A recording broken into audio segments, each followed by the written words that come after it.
noite, bem-vindos a mais uma live aqui no Unindo Corações e Terapeutas.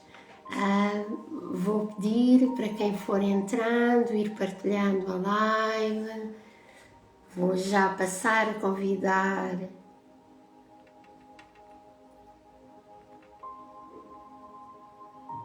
Inês, bem-vindo Simone. Enquanto isso, e esperamos que o nosso convidado entre, vou pedir que vão partilhando esta live com quem faça sentido para vocês, com quem vocês mais amam, enquanto o Instagram nos deixa ver se consigo com que o Tadeu entre.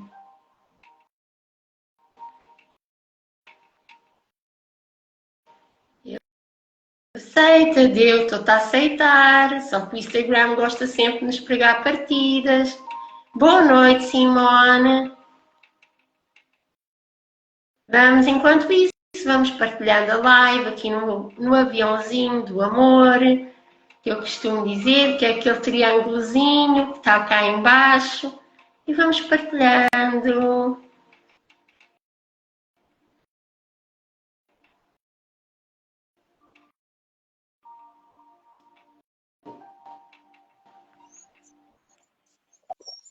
Boa noite! Sim. Apanhado a beber água. Boa noite, Marta, boa noite, pessoal. Boa noite a todos, a mais uma live. Eu acho que achas que precisamos nos apresentar? A gente faz para quem pode ser que haja alguém de novo e que não nos conhece. Então eu vou passar a apresentar-me. Eu sou Marta, sou terapeuta holística e terapeuta da respiração. Sou uma fundadora deste lindo projeto de solidariedade, unindo corações e terapeutas, onde o nosso querido Tadeu se juntou a nós como terapeuta para fazermos aqui uma espécie de voluntariado a ajudar quem necessita a nível emocional. E não só. Apresenta-te um pouco tu agora, Tadeu, se faz favor. Olá, pessoal. Eu sou Tadeu Antunes, eu estou aqui no Brasil e eu trabalho com práticas de autocuidado, que inclui meditação, alongamento com yoga, automassagem, relaxamento e visualização criativa. Aí eu tenho um grupo que faz essa prática diariamente, todos os dias de manhã, e quem quiser experimentar, seja bem-vindo. É uma prática gratuita. E tem tudo a ver com o tema que nós vamos falar hoje, que é a saúde emocional. Então, a saúde emocional, ela não é algo que a gente conquista isoladamente. Então, ela vem de um conjunto do cuidado com o nosso corpo, né, com a nossa mente, a respiração, o hábito da meditação. Então, a gente precisa ter alguns hábitos para ter essa saúde emocional que a gente tanto busca, né? E que hoje em dia, diante de tanto estímulo, né, tanto distrator aí da nossa atenção, a gente tem um pouco de dificuldade de chegar nessa saúde mental aí que a gente busca. Então é isso. Nada melhor que começarmos com uma pequenina prática de respiração. O que te parece? Opa, vamos lá. Então vá. Faz É, hoje serás tu. legal. Como a Marta está colocando, né, ela é especialista nessa área aí da respiração, mas é uma coisa que a gente usa também nas minhas práticas. E uma coisa que eu achei muito legal, assim, uma mudança assim, de paradigma na educação, é que em Nova York, de um tempo para cá, talvez há um ano já, se tornou obrigatório práticas de respiração nas escolas. Olha que show! Então, eles têm uma quantidade de tempo que eles são, entre aspas, né, faz parte do currículo agora, obrigados a fazer essa prática respiratória. E a respiração, ela nos nutre. A gente, quando fala em nutrição, a gente pensa só no alimento, né, no que a gente come. mas a forma como a gente respira, né? O ar também para a nossa vida, para as nossas células, é fundamental, né? Para a vida das nossas células, para a nossa saúde. Então, a Marta, inclusive, está com um projeto aí, né, de 28 dias de desafio de respiração. Então, esse daqui, o bonde já está andando, nós estamos no 11º dia, né, Marta? Mas num próximo aí, vocês passam, que vale muito a pena, é muito legal. Então, vamos chegando aqui na nossa casa. Então, eu vou pedir para vocês aí que tomem um gole da sua água. É muito importante a gente estar hidratado para o nosso bem-estar. E vou pedir que você feche aí os seus olhos e você vá chegando aí na sua casa.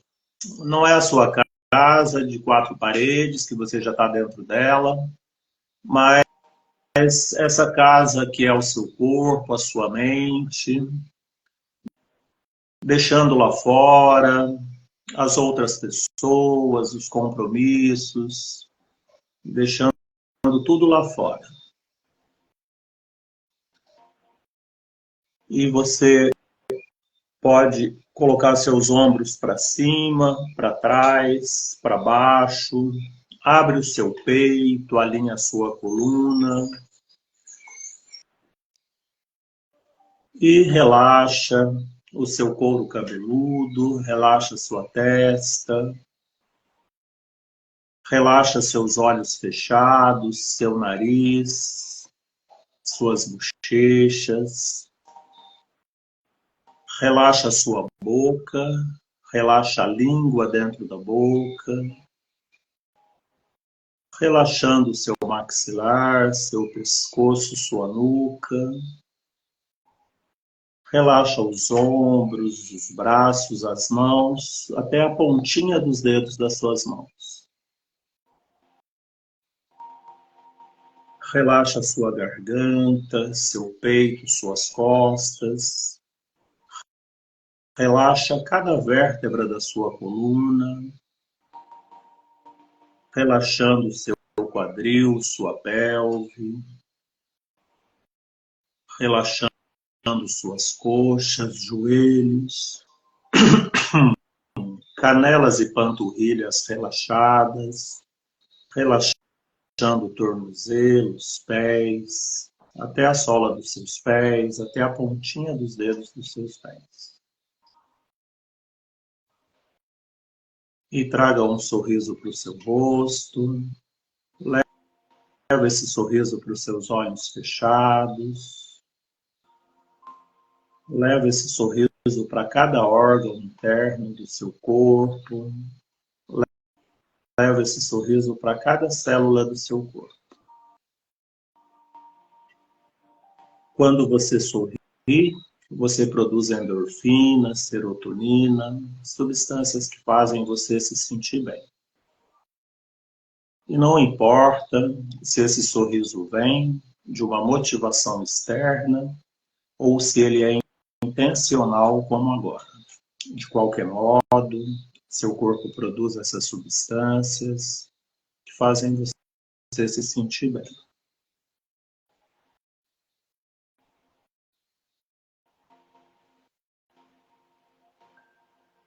E agora nós fazemos uma respiração consciente que ajuda nós virmos ainda mais para o aqui e agora.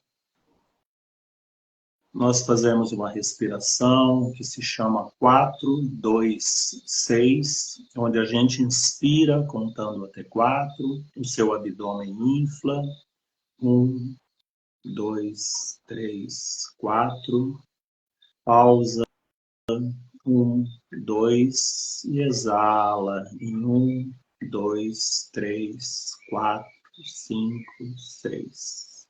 Inspira, contando até 4, seu abdômen infla. Pausa com os pulmões cheios de ar, contando até 2. Exala, seu abdômen murcha, contando até 6. E recomeça no seu ritmo. Inspira em 4, pausa 2, exala, contando até 6, murchando o seu abdômen. Continue fazendo no seu ritmo.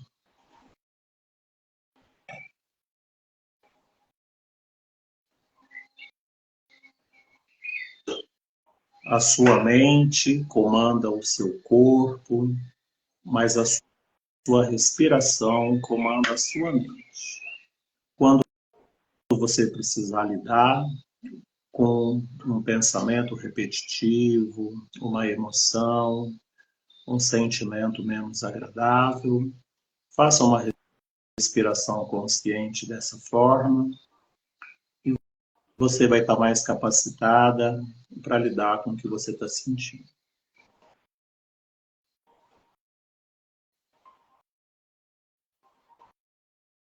A sua vida começou um dia com a primeira inspiração, quando você nasceu, e um dia vai terminar com uma última exalação, quando você se for desse plano. E esse espaço de tempo, que é a sua vida, vai ser melhor aproveitado quanto mais você se mantiver nesse estado de presença, no aqui e agora. Onde você é o observador dos seus pensamentos, sentimentos e emoções, sem se identificar com eles, somente olhando para eles e fazendo as melhores escolhas que você pode a cada momento. Nesse estado, você é o céu azul e os seus pensamentos, sentimentos e emoções são só nuvenzinhas brancas que vêm e que vão. E essas nuvenzinhas vivem da sua atenção e da importância que você dá a elas. Se você olha para elas de uma forma desapegada, desassociada, distanciada, elas não têm poder nenhum sobre você.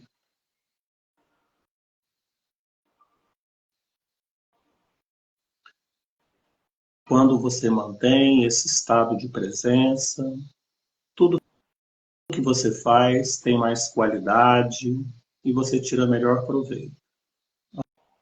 A sua relação com as pessoas, o seu trabalho, o seu lazer, as suas refeições, a qualidade do seu sono, tudo é mais proveitoso quando feitos a partir desse estado de presença, quando você está no aqui e agora.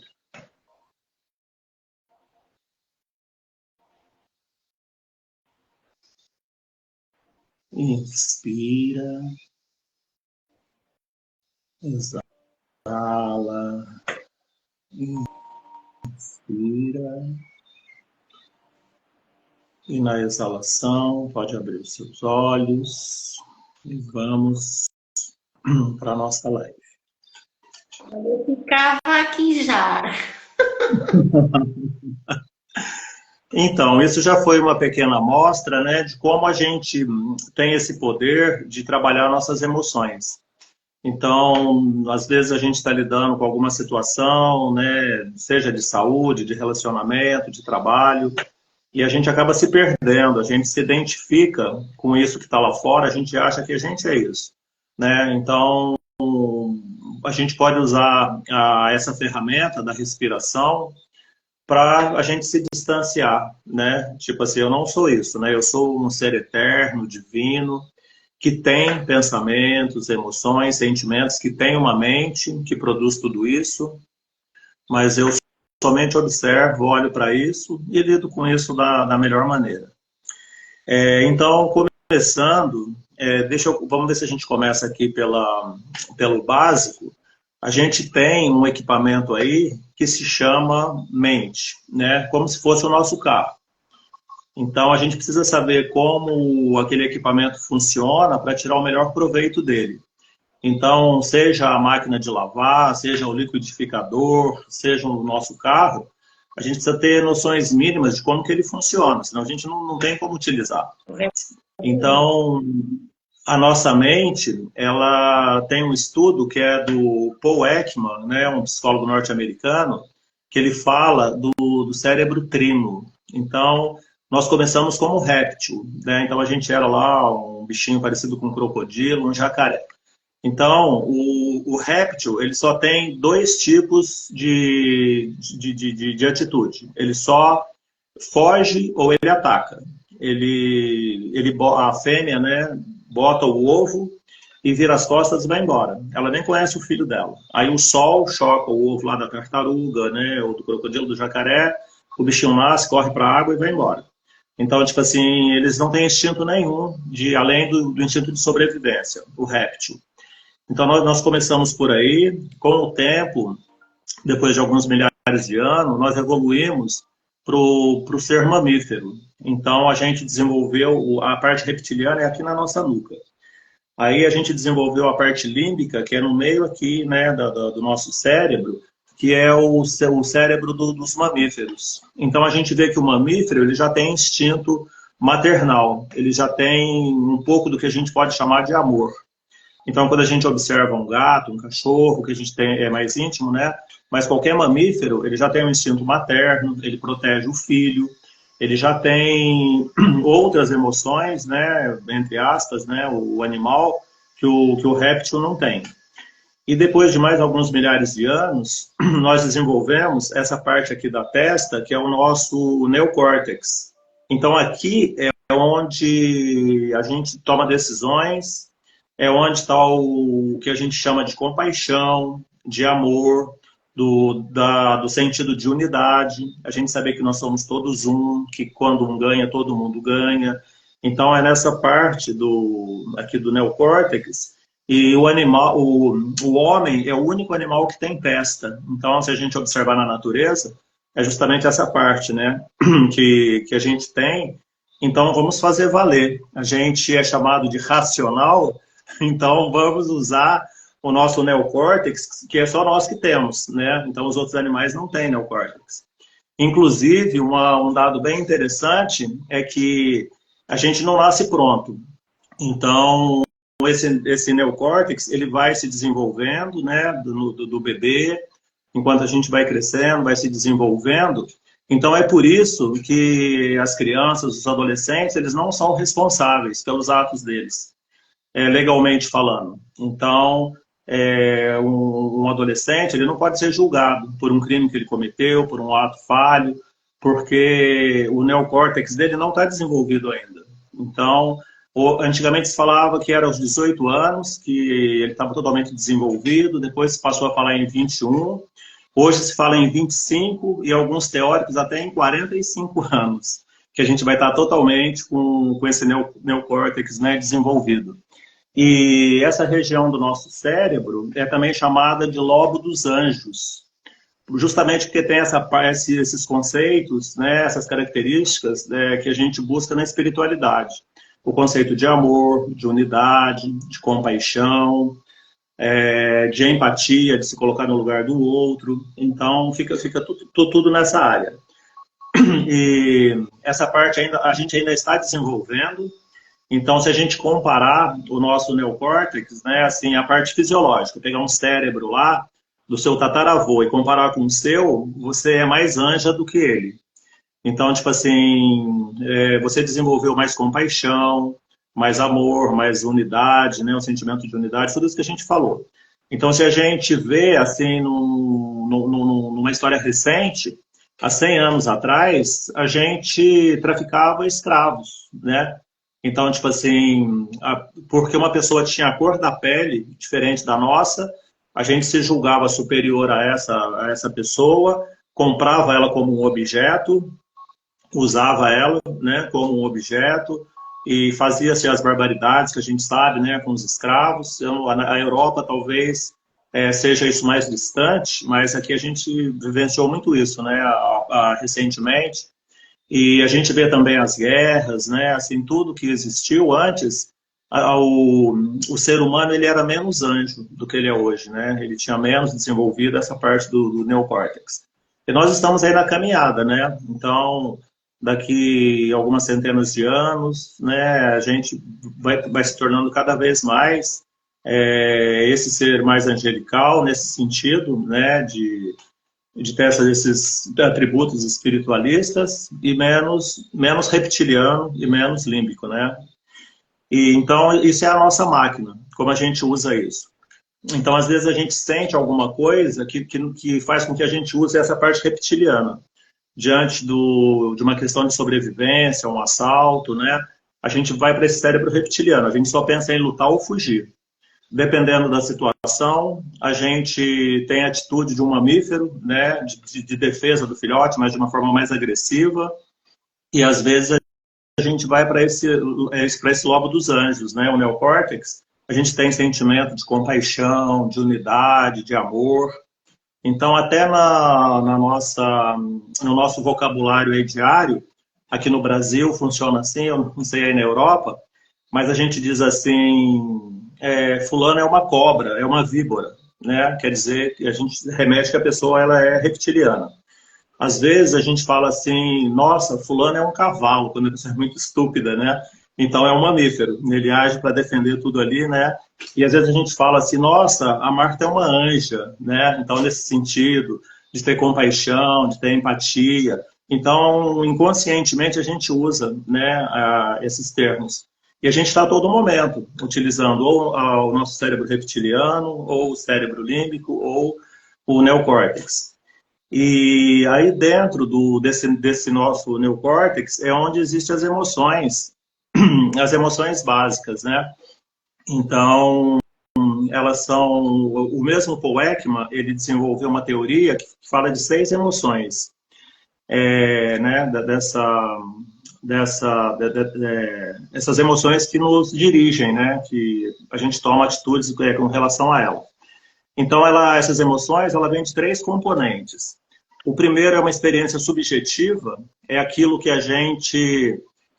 você faz uma leitura, e ela é única. Então, tipo assim, diante de um estímulo, eu faço uma leitura, né, subjetiva, a Marta faz outra, e cada pessoa faz a sua. Então, o que para uma pessoa assim, você vai ativar o seu reptiliano, você vai pensar em fugir. Outro, ele vai adorar aquela situação, vai pensar em abraçar aquela situação. Então, uma coisa que é muito comum é, por exemplo, você se expor, você falar em público. Então, eu não sei se vocês sabem desse dado, mas o se expor, falar em público, ele é o segundo maior medo do ser humano. Ele só perde para o medo da morte, né? Então, é muito difícil para as pessoas se expor, né? Por quê? Porque ela pode ser julgada, ela pode ser excluída. Então, esse é um medo inconsciente que a gente tem, porque lá atrás, no tempo das cavernas, se você fosse excluído do grupo, era uma pena de morte. Você dependia do grupo para caçar, para se proteger, para fazer fogo, para caçar, buscar seu alimento.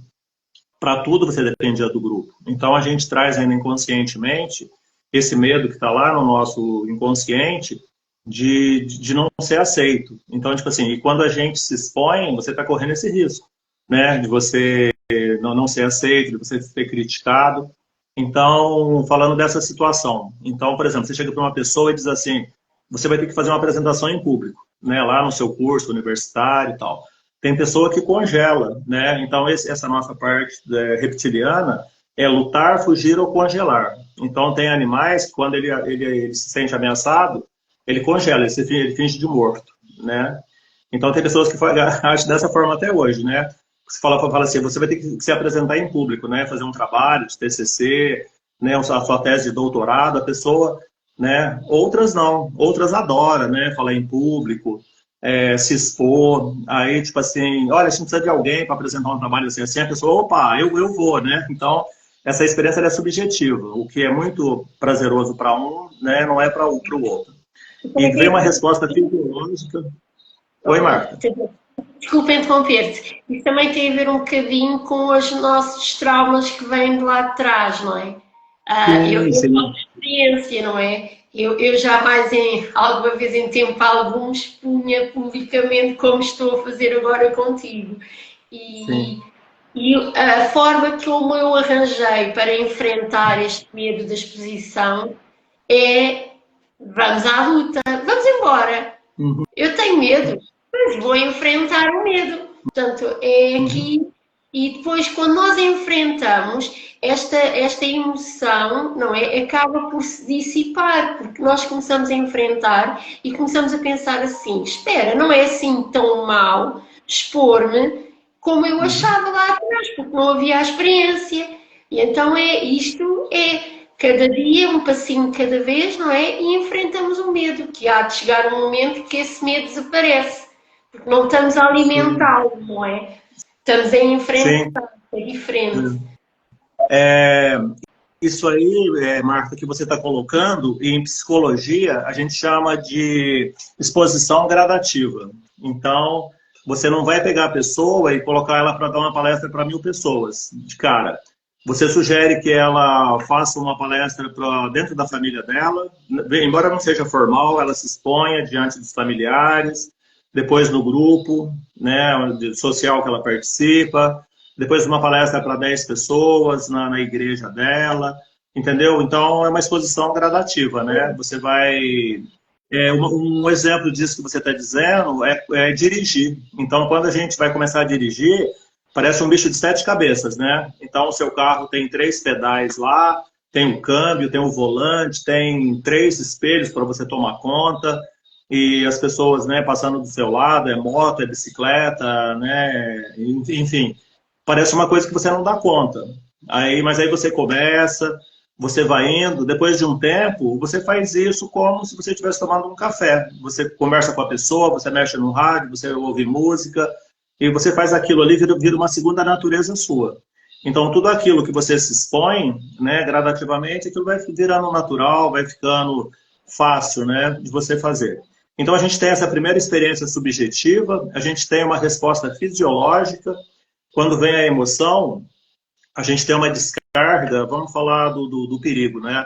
A gente tem uma descarga de adrenalina e cortisol, que prepara o nosso corpo para essa situação, para congelar, fugir ou lutar. Então, o que acontece? O sangue, ele vai para as nossas mãos, para a gente lutar, para as nossas pernas, para a gente correr, se a gente resolver fugir, né? E o coração dispara, que a gente vai precisar de mais sangue, né? Para bombeando.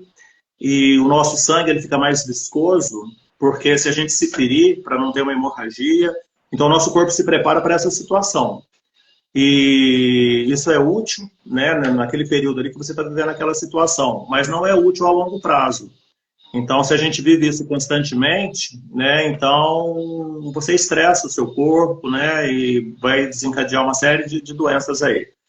Então, tipo assim, a zebra, ela tá lá na savana da África. Aparece uma leoa para comer ela. Ela tem essa descarga de cortisol, de adrenalina, ela sai correndo, né? Aí ela precisa de tudo isso, né? Essa vitalidade, essa energia. Aí ela corre, corre, corre. Ela olha para trás, a leoa ficou lá longe.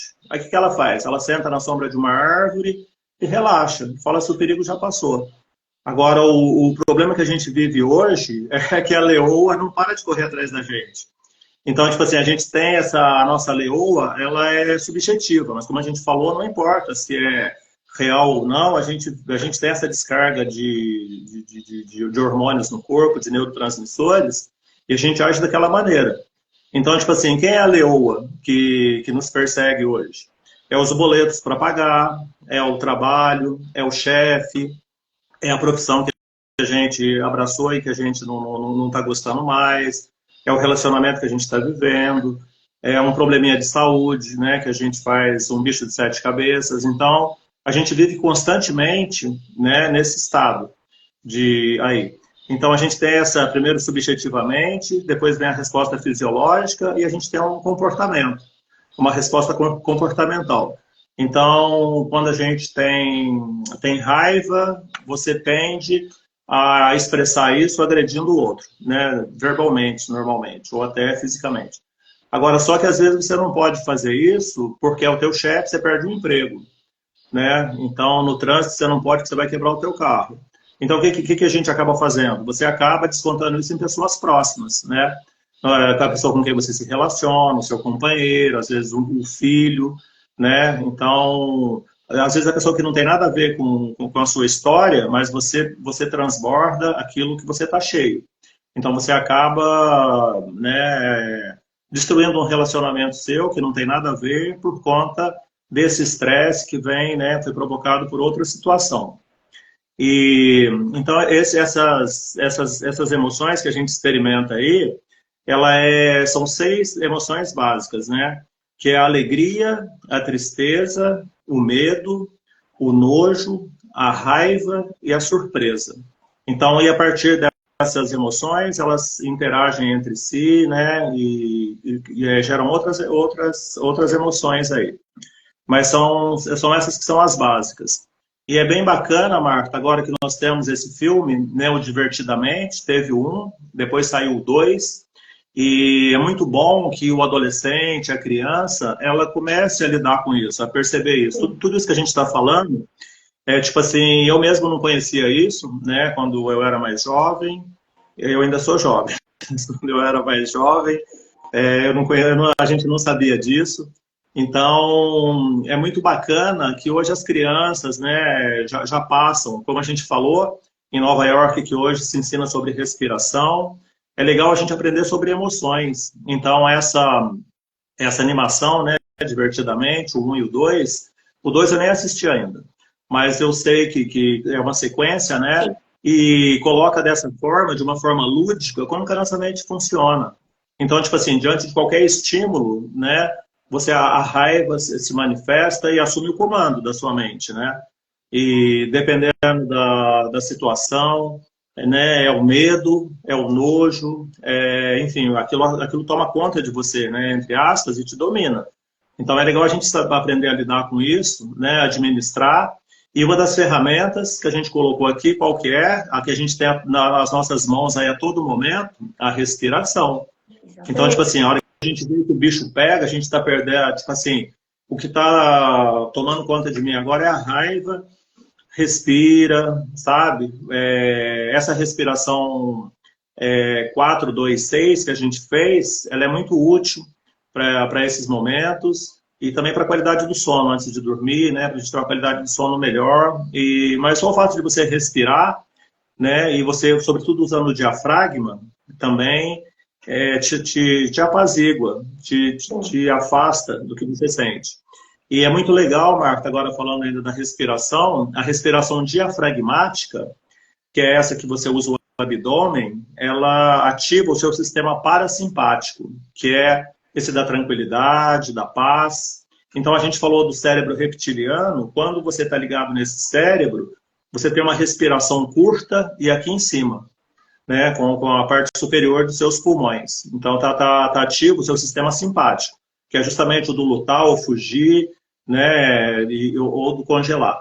Agora, quando você está feliz, você está alegre, você está numa festa, você está com uma pessoa que você gosta, você respira com o abdômen, né? É como o bebezinho, né? A gente vê ele dormindo, né? O abdômen dele trabalhando. Então, tipo assim, isso em neurociência se chama propriocepção. Então, você tem uma emoção, o seu corpo reage de uma forma. Você passa a respirar com essa parte superior dos pulmões.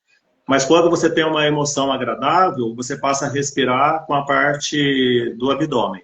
Agora, só que o inverso também é verdadeiro. Se você, intencionalmente, se você passa a respirar com o seu diafragma, que é essa respiração abdominal, você relaxa. Então, a gente falou aqui no início, se você sorrir, você produz endorfina e serotonina no seu corpo. Aí tem um estudo que fala que só o fato de você colocar uma caneta, né, na sua boca, dessa forma, o seu cérebro vai identificar que você está sorrindo e ele vai produzir endorfina e serotonina. Então, a gente pode usar isso inversamente também. Ao invés de deixar que as emoções definam a nossa fisiologia, a gente usar a fisiologia, o nosso corpo, para mudar o que a gente está sentindo. Então, isso é bem legal. Olha, deixa-me interromper um pouco. Aqui, só fazer aqui uma pequenina, para quem nos está a assistir em casa, aqui um pequenino exercício sobre respirar diafragmaticamente. Pode haver pessoas que não saibam. Portanto, eu vou pedir que coloquem uma mão no coração e outra abaixo do umbigo e observem como é que a respiração flui. Se primeiro mexe o abdômen ou o peito, observando.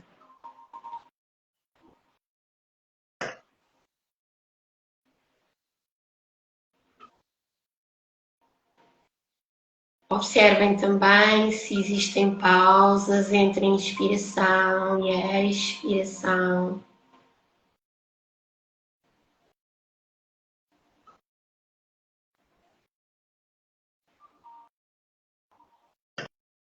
E agora vamos tornar o diafragma o protagonista da respiração.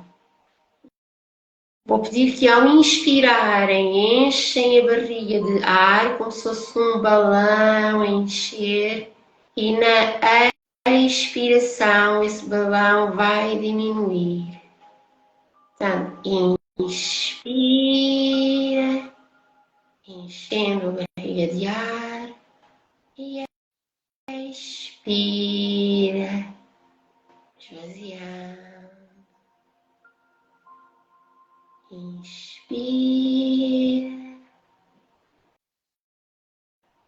expira.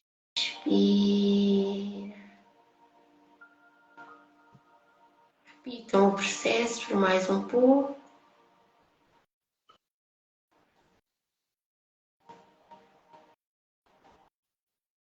Mantendo ainda os olhos fechados, observem as diferenças.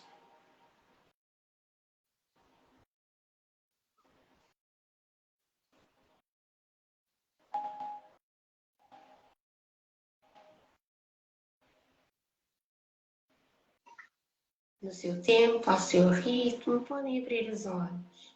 Partilhem lá em casa como é que se sentem assim, se sentiram aqui a diferença. Partilhem aqui no chat.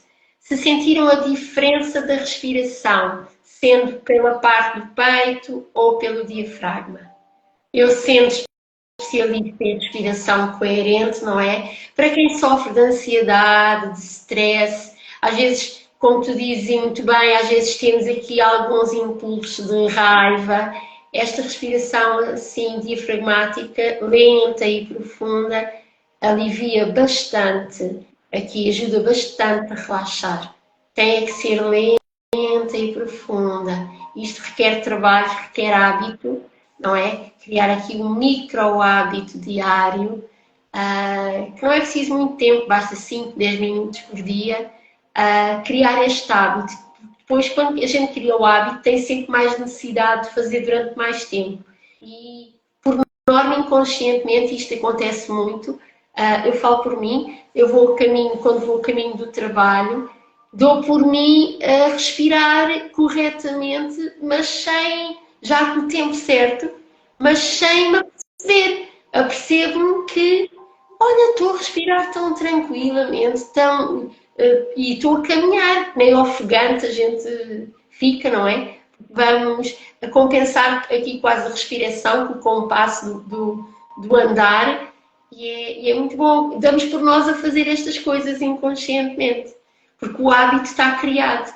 Não sei se faz sentido para ti. Sim, muito, muito. Ô Marta, a gente fala de uma coisa, a gente se remete a outra, né? A nossa respiração, a gente já vê como uma coisa banal, que não interfere em nada, né? No nosso corpo, na nossa mente. Mas ela tem um poder muito grande. Então, existe o ritual de ayahuasca, né? Ou de daime, né? Que algumas dentro da religião, que você toma, né? Um chá que tem uma substância que chama DMT, que é a dimetiltriptamina.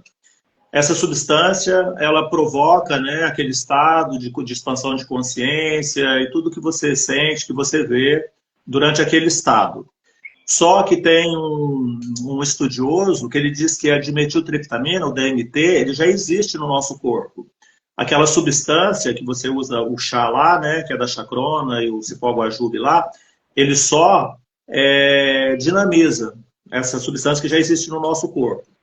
E através da respiração, você é capaz de liberar essa substância. Então, hoje, tem alguns terapeutas que, usando essa respiração, ele consegue te levar para esse estado de êxtase.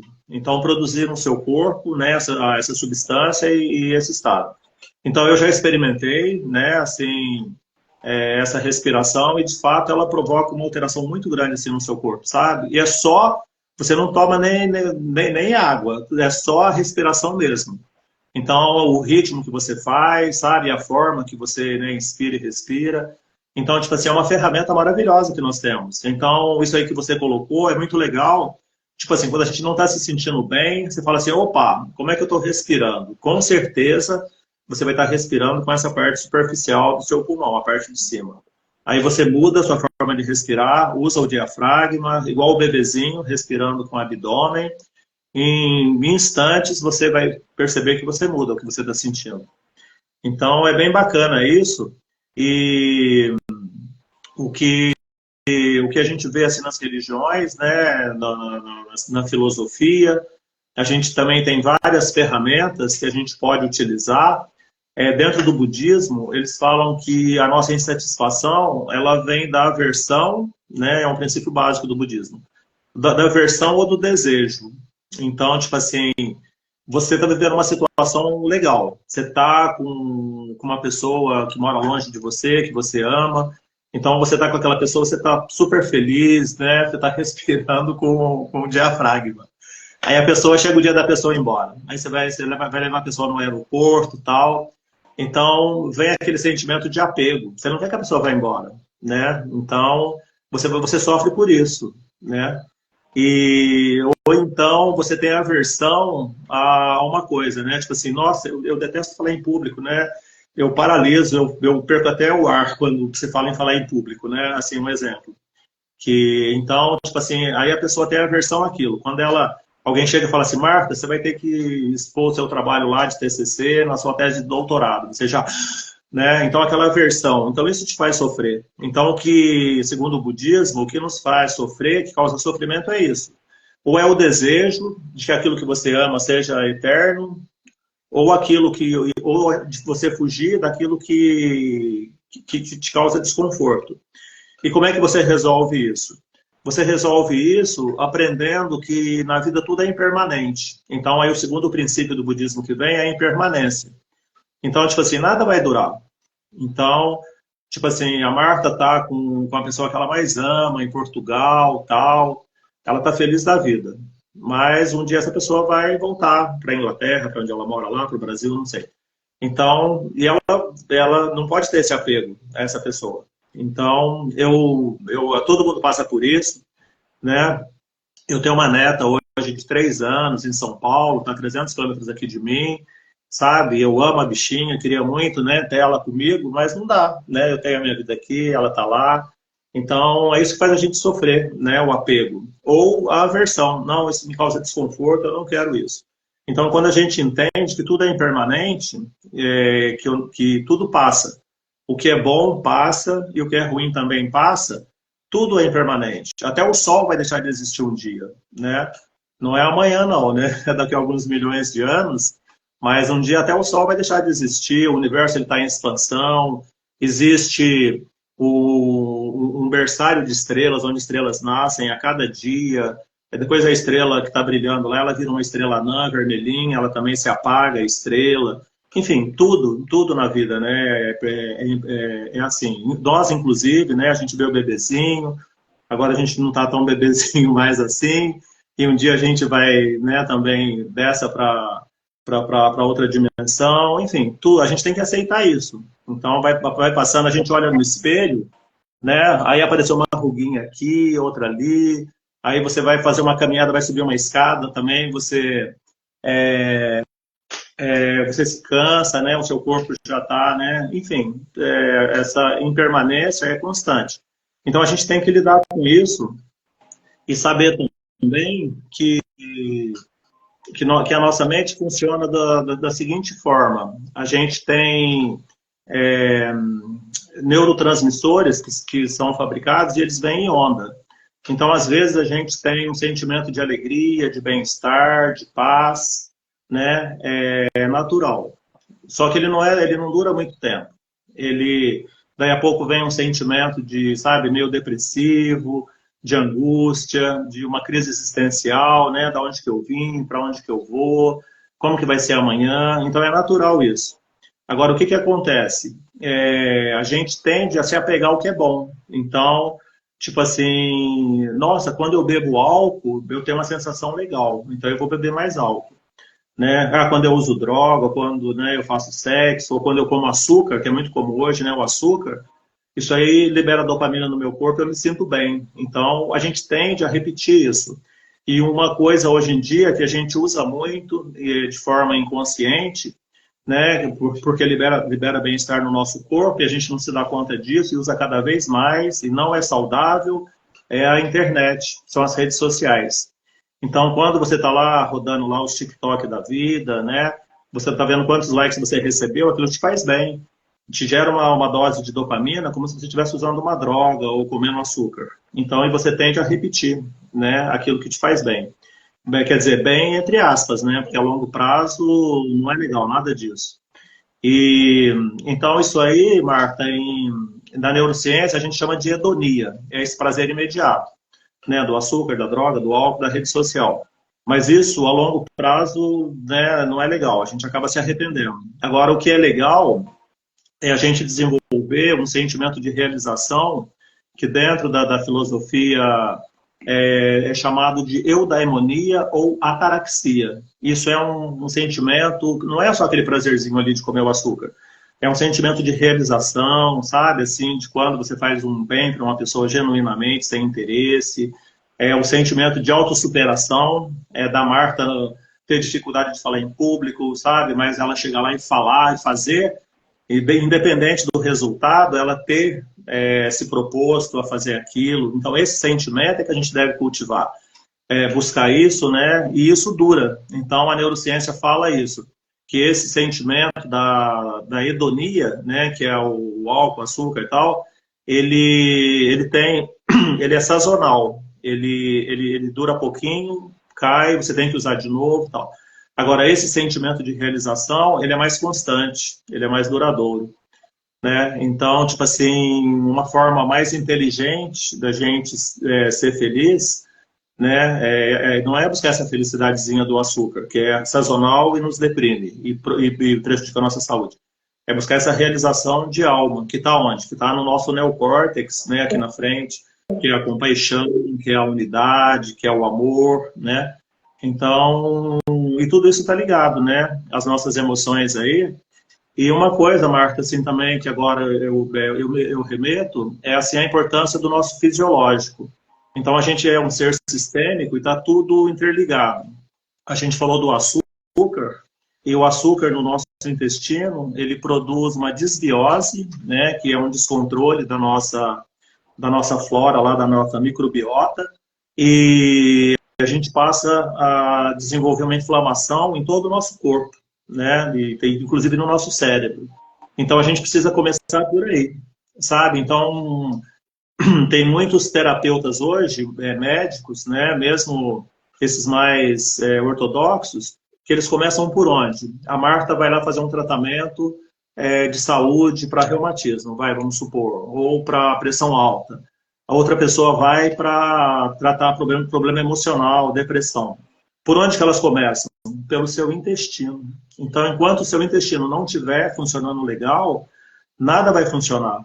Nem o remédio que você tomar não vai ser absorvido, né? Se você está com o seu corpo todo inflamado. Então, eu acho muito legal também essa linha, concordo muito, que aí você comece por aí. Eu tenho uma sobrinha que tá fazendo um regime alimentar, aí eu perguntei para ela, né? Eu falei assim, a nutricionista já te passou a sua receitinha lá, né? A sua dieta? Ela falou assim, não, tio, primeiro ela começou tratando o meu intestino, desinflamando o meu corpo, depois é que ela vai entrar com a dieta. Então, e várias linhas, eu acho que o caminho é esse, né? A gente, não adianta você querer tratar uma coisa se a base não está funcionando, né? Então, você precisa tratar primeiro, né? Desinflamar o seu corpo, Outra coisa que é muito importante é você tomar água. Parece uma coisa também insignificante, mas tem estudos que colocam assim, as pessoas para fazerem uma prova. Uma turma não bebe água, está sem beber água, toma água 1 hora. E a outra tem uma garrafinha de água e toma goles de água durante toda a prova. O desempenho é muito maior naquelas que tomam água, né? E a explicação técnica é que o nosso cérebro funciona através de correntes elétricas. E o condutor dessa corrente elétrica, o que é? É a água. Então, inclusive, pessoas de mais idade, que têm sintomas de demência e tal, as pessoas correm para o médico, acham que é uma coisa muito séria, é simplesmente desidratação. Exatamente. Porque a criança e a pessoa senil, ela não lembra de tomar água. Então, alguém, né, precisa estar do lado dela ali, oferecendo água toda hora, senão ela não toma, né? Então, tem coisas simples, assim como a gente falou, a respiração, tomar água, cuidar, ter uma alimentação básica, com menos açúcar, menos inflamatórios, né, que é o glúten também, os lácteos. Então, a gente, mexendo na nossa parte fisiológica, vai refletir também, né, no nosso emocional aí, nas nossas emoções. Olha, E não percas ou vais. Falando aqui ainda da água, eu posso dar aqui um pequeno exemplo. Eu era aquela típica pessoa, antes de me preocupar com o meu bem-estar, não é? Eu era aquela típica pessoa que só bebia água à refeição. Ou seja, eu chegava a beber, se calhar, meio litro de água num dia inteiro, em 24 horas. Desde que eu comecei-me a preocupar, principalmente com a respiração, não é? Aqui com o meu bem-estar, mas desde que me comecei a focar mais na minha respiração e mais em mim, eu neste momento estou a beber mais de 1,5 litro de água por dia. Porque sinto mesmo a necessidade. Eu sinto mesmo. E já vou inconscientemente buscar a garrafa e beber, e ando sempre com a garrafa de água comigo, sempre. Eu não tinha esse hábito. Foi um hábito que eu fui criando. Ô, Marta, uma técnica que as pessoas têm usado hoje é você pegar uma garrafa de 2 litros, né? Você enche ela de manhã e deixa do seu lado. Você leva para o carro, leva para o seu trabalho, para onde você for.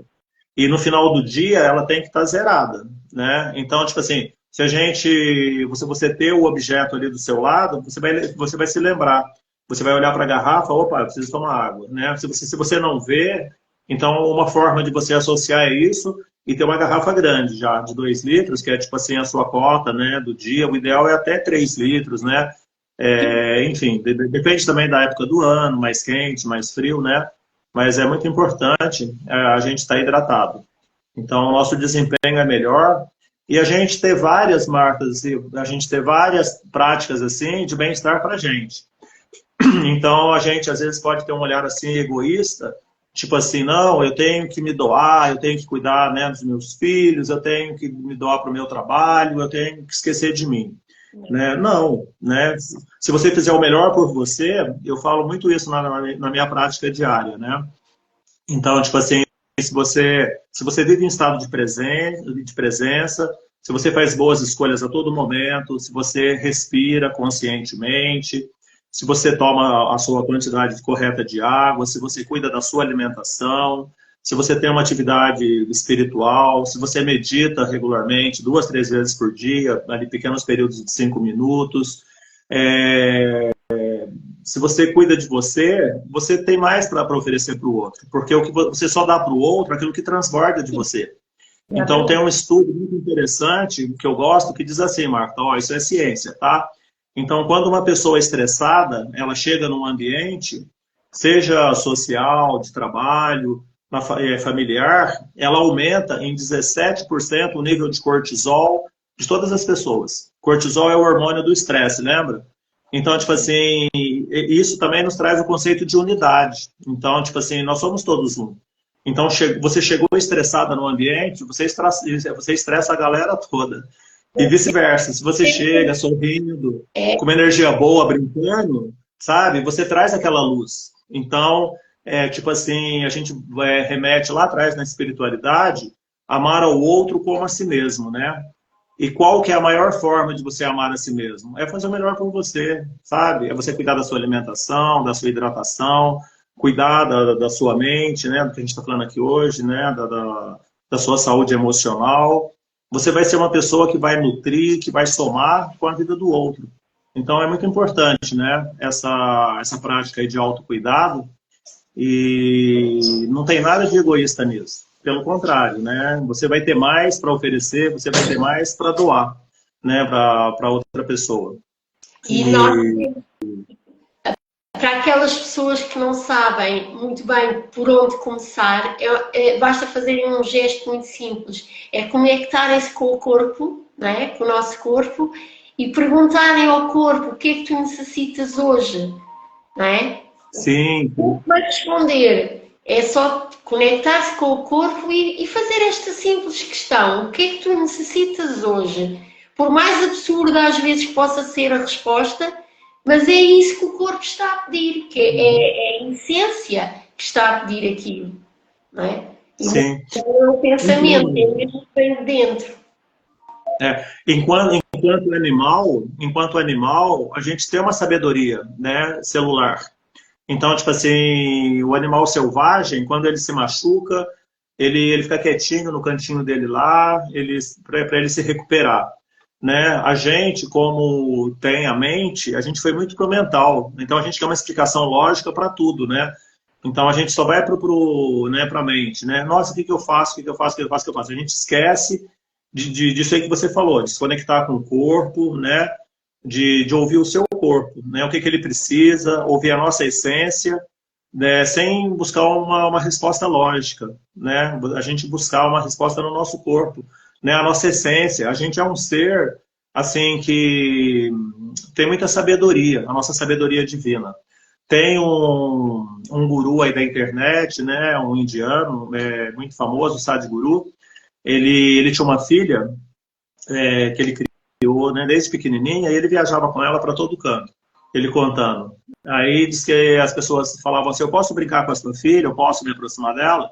Ele dizia assim, ó, pode, desde que você não ensine nada para ela. Né? Então, tipo assim, no sentido de ensinar, tipo assim, olha, para você ser educada, você tem que fazer isso. Você não pode fazer aquilo. Então, tipo assim, ele acredita muito nisso, que a gente tem uma sabedoria interna. Então, a gente não precisa de que ninguém não ensine a criança, sobretudo com castigo, com, né? Tipo assim, olha, isso é certo, isso é errado. Não, a gente tem uma sabedoria que nos leva naturalmente para isso. Quando a gente está centrado, quando você está, né, em conexão com você mesmo, você tem essa sabedoria que te guia, que te orienta, né, para o melhor, para você e para o conjunto. Exato. Então, eu acredito que a espiritualidade é a gente se conectar com essa essência, a gente buscar, né, inclusive tem uma mensagem que fala assim dos grandes mestres, né, que um mestre te ensina a como fazer as coisas. Eu não vou me lembrar agora da expressão correta, exata. Mas um mestre, ele te ensina como você agir de forma correta.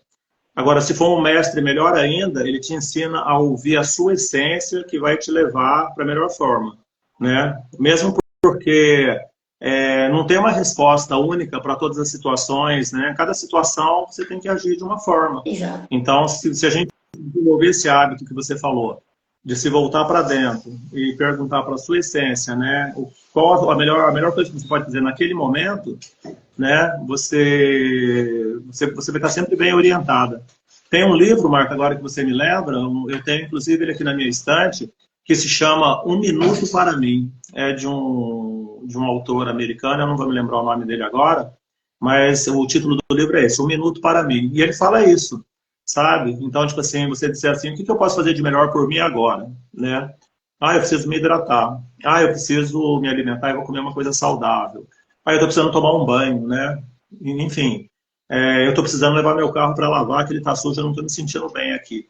São coisas pequenas, simples, mas que nos nutrem para que a gente fique no nosso melhor e dê o nosso melhor também. Então, é muito interessante tudo isso que você falou. Ô, Marta, quando chegar o tempo, aí você diz, tá? Porque... É isso que eu estou a ver. Estamos já quase a terminar. Sim, porque isso é tão, como se diz, é tão vasto esse campo, que É. cada palavra que a gente fala remete a gente a outro assunto, a outro, né? É. Mas é muito legal a gente ter esse conceito de sistêmico, né? Então, tipo assim, não tem como eu ter saúde mental e estar mal fisicamente, ou vice-versa, né? Os meus relacionamentos também não estarem bons, então a gente precisa somar e trazer ensinamentos, sabedorias de várias linhas para que a gente tenha essa saúde emocional que a gente está falando aqui. E uma ferramenta, Marta, também assim que eu me recordo agora, é a inteligência emocional, né? Então, é um termo relativamente novo, né? Dos últimos 15 anos aí. E, então, inteligência emocional. O que é inteligência emocional? Então, é você olhar, né, para suas emoções e você administrar elas, né? Você saber que elas estão ali, elas são humanas, né? E você é humano, você sente tudo aquilo, mas como é que você lida com isso? Né? Como é que você tira o melhor proveito disso? Então, tipo assim, eu estou sentindo raiva. O que que eu vou fazer? Eu vou lá e vou gritar com a outra pessoa? Essa atitude vai ser produtiva? Não. Então, o que eu posso fazer? Uma respiração consciente, usando o diafragma, né? E posso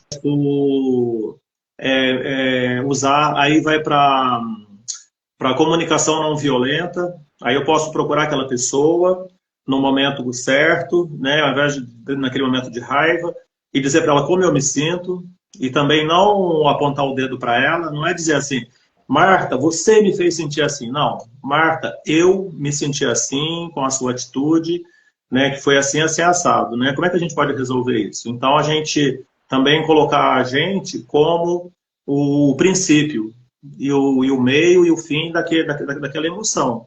Então, o outro foi só um estímulo, mas fui eu, da forma que eu olhei para aquilo, né, que como a gente falou lá no começo, é a parte subjetiva. Como é que eu olhei para isso? Né? Então, olhar de forma diferente, usar a comunicação não violenta. Então, ver esses princípios da inteligência emocional, da comunicação não violenta, para a gente lidar com essas emoções e lidar também com as emoções dos outros. Então, tipo assim, nossa, a Marta gritou comigo, né? Ao invés de eu dizer assim, ela me desrespeitou, ela não sei o quê, né? Se fazer de vítima, não, dizer assim, a Marta ela agiu dessa forma. Por quê? Porque ela vem de um universo onde existem as crenças dela, existe uma história pessoal por trás dela e existe um nível de consciência da Marta. Então, tudo isso desagou nesse fato dela gritar comigo. Eu não tenho nada a ver com isso. Olha como muda tudo. Eu não tenho nada a ver com isso. Isso aí tudo faz parte do mundo interno dela.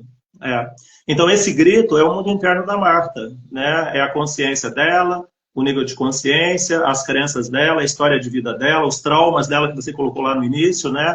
Os traumas que a gente traz, que está no nosso inconsciente. Então, esse conjunto tudo fez com que culminasse nesse grito da Marta. Eu não tenho nada a ver com isso.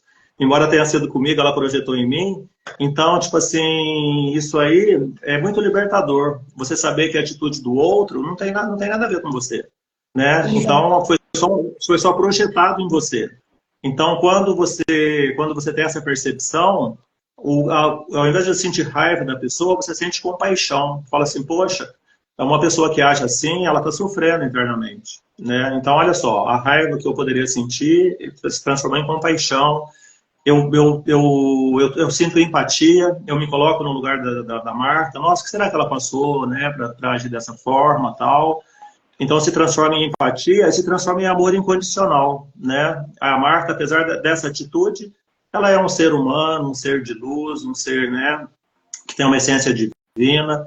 Então, olha só, não mudou nada, não mudou nada. O grito dela foi aquele grito, mas a minha forma de olhar para aquilo, com inteligência emocional, mudou tudo. E a partir, Marta, desse olhar, você percebe que nunca ninguém te magoou. Então, tipo assim, o seu marido, o seu filho, o seu chefe, nunca, seus pais, nunca ninguém te magoou. Foi você que se magoou com a atitude do outro, né? Então você pegou aquilo, se identificou, se colocou numa posição de vítima e foi o lugar que você se colocou. Então não foi o outro em si, o outro foi só um estímulo, Exato. né? Então isso é muito libertador. Quando você tem essa percepção emocional, você descobre que não existe nada a perdoar. Aí você fala assim, ué, mas aquilo que a minha mãe fez comigo não foi comigo. Foi os traumas dela, foi a história de vida dela, ela só projetou em mim. Mas porque eu estava ali naquela hora. Se fosse outra pessoa, ela projetaria em outra pessoa. Se não tivesse outra pessoa, se tivesse só o cachorro, ela ia chutar o cachorro e projetar no cachorro. Então, tipo assim, a gente tendo essas percepções, é um salto quântico assim, na nossa evolução emocional. Como a gente está falando, né, de saúde emocional, muda tudo.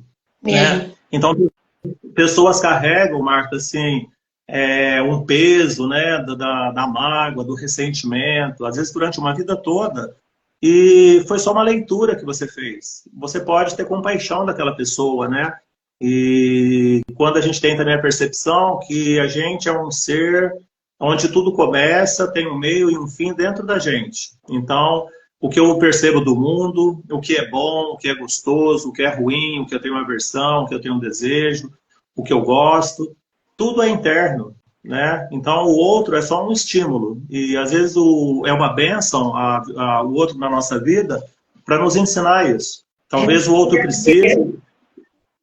precise nos ferir, a gente sentir essa sensação de vítima, né? Só que para a gente ter essa leitura que a gente está falando aqui e transformar isso em compaixão, né? Porque o outro é só né, uma ferramenta. Então tem um monge, o Thich Nhat Hanh, ele é vietnamita, né? Viveu na França, que ele foi exilado e tal. Eu participo de um grupo que é dele, né? Ele faleceu há uns 2 anos atrás. Então ele foi preso e ele era torturado e tal. E aí um dia um jornalista perguntou para ele qual era o maior medo dele, né? Quando ele estava preso lá, que ele era torturado e tal. Aí o jornalista achou que ele ia responder que era de morrer, né, tal. Aí a resposta dele foi a seguinte, que o maior medo dele era de não perdoar aquela pessoa, de sentir raiva, de sentir mágoa daquele carcereiro, que era, na realidade era só um soldado vietnamita que estava ali fazendo o papel dele, entendeu? Não tinha nada de pessoal nisso. Então ele via dessa forma. Ele é um carcereiro, um soldado vietnamita, fazendo o seu trabalho, o seu papel, né? E eu sou uma pessoa aqui que eles, por defender a paz, me acharam como se diz, uma ameaça, e eu sou um presidiário. Então, tipo assim, cada um tá nesse teatro aí da vida, cada um tá representando o seu papel. Um carcereiro e o outro presidiário. Então ele falou que o medo dele era perder essa percepção e sentir mágoa, raiva, né, do outro. Então o único prejuízo, né, que a gente pode ter emocionalmente é esse, é a gente se confundir, né, e esquecer que, opa, eu tenho o meu poder de escolha, né, eu posso escolher, independente do estímulo. Aí tem o Viktor Frankl, que ele era judeu e ele estava na Inglaterra, ou acho que na Suíça, né? Aí o pessoal falou para ele, falou, você é judeu, você vai ser preso, você vai para o campo de concentração, você vai morrer. Aqui tem o seu passaporte, né? Você pode ir para os Estados Unidos e evitar tudo isso. Aí ele falou, ele pensou, né, tal. Aí um dia ele voltou para casa e foi destruído lá uma mesquita. E o pai dele mostrou para ele lá uma pedra que estava escrito, né, fique com a sua família, alguma coisa assim, viva a sua história, eu não me lembro bem a mensagem. Aí ele resolveu ficar. Ele resolveu ficar e passar por toda aquela tortura do campo de concentração, né? Inclusive ele tem um estudo, um livro, que é um dos 100 livros melhores, né, eleitos, 100 melhores livros já escritos até hoje, que chama Um Sentido para a Vida. Então, ele conta os horrores, né, lá do campo de concentração. Ele ficou, acho que 2 ou 3 anos, né, lá nos campos de concentração, passando de um para o outro, inclusive Auschwitz, né, que era o mais violento e tal. e ele criou a logoterapia, né, que é aplicada até hoje.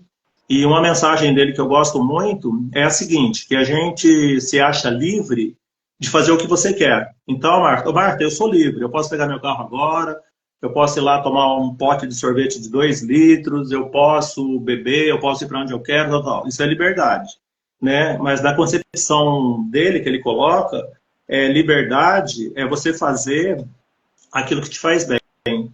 Então, tipo assim, liberdade não é você fazer o que você quer, é fazer o que você não quer, né? Então, isso também é de um filósofo, né? Acho que é do Nietzsche, né? Então, a liberdade não é você fazer o que você quer, é você fazer o que você não quer.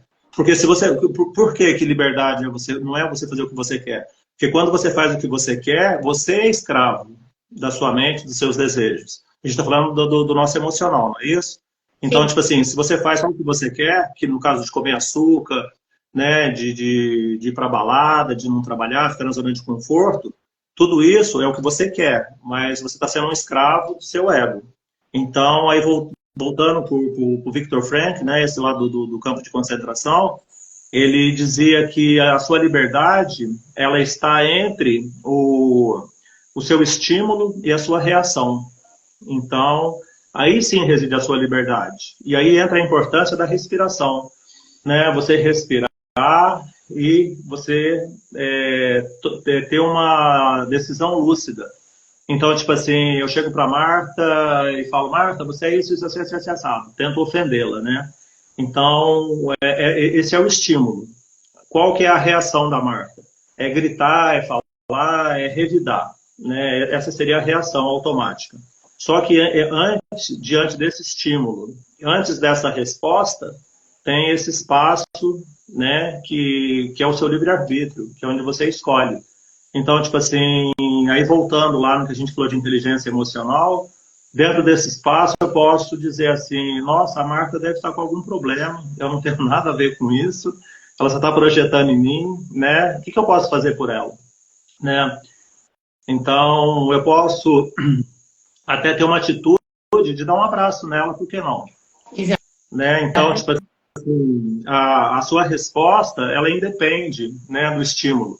Então, vem o estímulo e você vai dar uma resposta, mas você pode fazer uma respiração diafragmática antes, como a gente falou, sabe? Se centrar e falar assim, qual a melhor coisa que eu posso fazer agora por mim e, né, e por esse ser humano que está aqui na minha frente. Então, isso é sabedoria, né? Essa é a verdadeira liberdade, né? A gente não deixar que o nosso ego escolha por nós, mas a gente escolher de forma consciente. Então, é muito bacana, Marta, tudo assim, essas nossas lives, assim, um modo como flui, que, tipo assim, eu tinha pensado em falar outras coisas aqui, sabe? Mas a gente vai fluindo, e, enfim, acaba saindo o que tem que sair, né?